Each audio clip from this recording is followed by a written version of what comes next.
नमस्कार, स्वागत है आपका मीडिया हाउस में। मैं हूं आपके साथ आरती राय। आज हमारे साथ मौजूद है वार्ड नंबर 3 की जिला पार्षद उम्मीदवार। नमस्कार मैडम। नमस्कार। सर्वप्रथम मैडम आपका परिचय। मैं संध्या भारद्वाज, वाइफ ऑफ टीकाराम, ग्राम खेड़ी कला से जिला पार्षद वार्ड नंबर 3 की भावी उम्मीदवार। संध्या जी, आप किन मुद्दों को लेकर आप रणनीति में उतरी हैं? आपने बहुत अच्छा क्वेश्चन पूछा मेरे से कि जो मुद्दे हैं, मुद्दों से रिलेटेड हम बात करेंगे तो हमारे पास बहुत सारे समस्याएं हैं, जैसे कि पानी की निकासी की समस्या है, या फिर हमारी सुरक्षा और कानून की समस्या है, महिला सशक्तिकरण के लिए। उसके बाद हमारी जो समस्याएं हैं वो हैं हमारे बच्चों को आत्मनिर्भर बनाने के लिए, युवाओं के लिए जो बहुत सी जो चीज़ें हैं वो अभी उपलब्ध नहीं हैं, उन चीज़ों के ऊपर मैं अपने जो वार्ड है उसको बहुत ही आगे बढ़ाने की कोशिश करूँगी।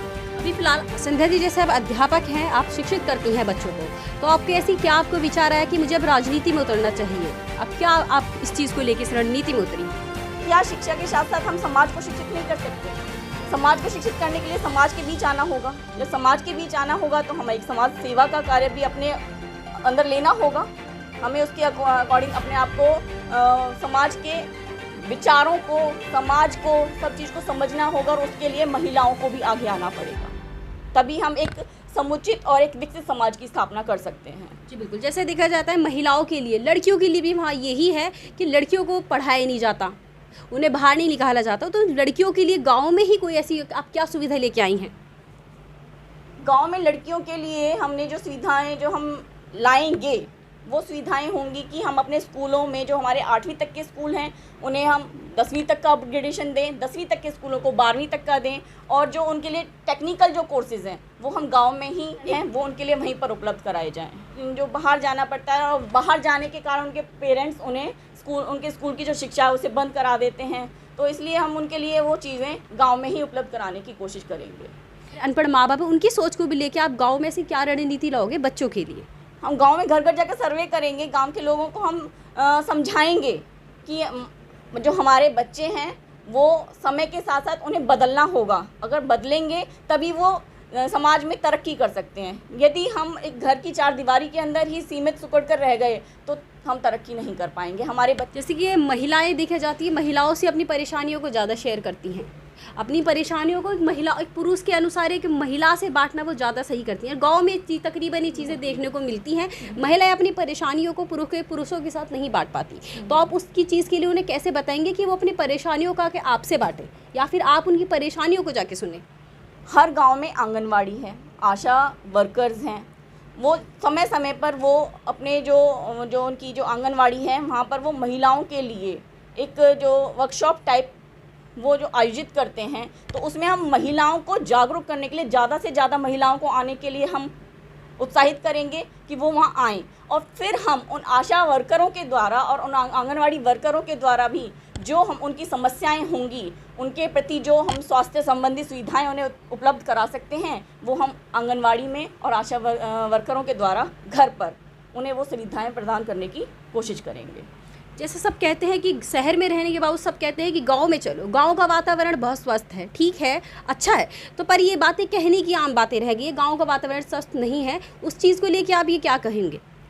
गांव का वातावरण शहर के वातावरण से तो स्वस्थ है, बट इतना भी स्वस्थ नहीं है, क्योंकि वहाँ पर पार्कों का अभाव है, वहाँ पर हरियाली है, परंतु जो आजकल जो पर्यावरण प्रदूषण चल रहा है तो उससे हमारे गांव भी अछूते नहीं रहे हैं। देखा जाता है चुनाव से पहले तो काफ़ी वादे किए जाते हैं, जनता को आश्वासन दिया जाता है, पर उसके बाद वो सारे वादे, सारे आश्वासन वो नेता, मंत्री, सरपंच भूल जाते हैं, जिसके ऊपर एक शायरी भी है, बदल गए नेता, बदल गए पार्षद, पर समस्या जो कि तो हूँ।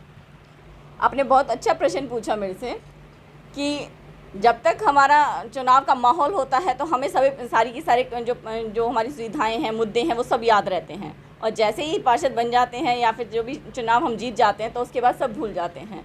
बट मैं अपने समाज, अपनी माताओं बहनों के साथ के साथ मिलकर अपने समाज को उठाने का प्रयत्न करूँगी, जैसे कि सबका साथ सबका विकास, ये ध्येय मेरा होगा।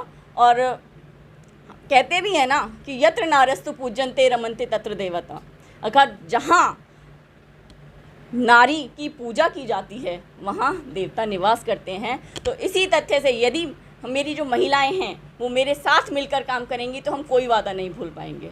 हम हर वादे का डटकर मुकाबला करेंगे।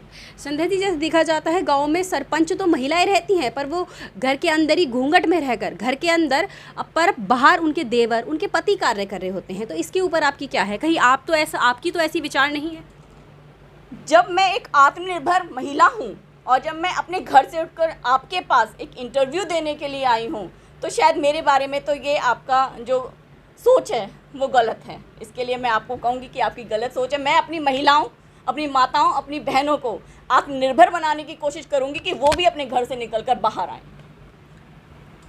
पहले तो संध्या जी सोच नहीं है, ये गांव में जो हमने देखा है, जो सुना है, ये वो है। आप महिलाओं को आप कुछ संदेश देना चाहेंगे? अब मैं महिलाओं को संदेश देना चाहूँगी कि वो घर की चार दीवारी में सिमट कर ना रहें, वो आगे बढ़ें, घर से बाहर निकाल कर समाज में आएँ और समाज के उत्थान के लिए, समाज को एक जागरूक समाज बनाने के लिए कार्य करें और कार्य करने के साथ साथ वो अपने आप को भी आत्मनिर्भर संध्या जी, बनाएं। आप अपनी वार्ड नंबर 3 की जनता से कुछ अपील करना चाहोगे? हाँ जी, मैं अपनी जनता से, अपने वार्ड नंबर 3 की जनता से सबसे ये अपील करना चाहूँगी कि यदि आप मुझे जिला परिषद के इस उम्मीदवार पद के लिए चुनते हैं तो मैं आपका सहयोग भरपूर चाहूँगी।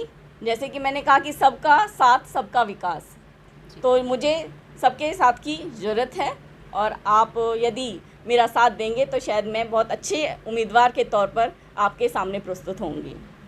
जैसा आपने देखा इन्होंने कैसे अपने उम्मीदवार पद के लिए हमसे जिक्र करी। अगर आपको भी इससे संबंधित कोई भी सवाल है तो हमारे कमेंट में बॉक्स में हमें मैसेज करके ज़रूर बताएं। धन्यवाद।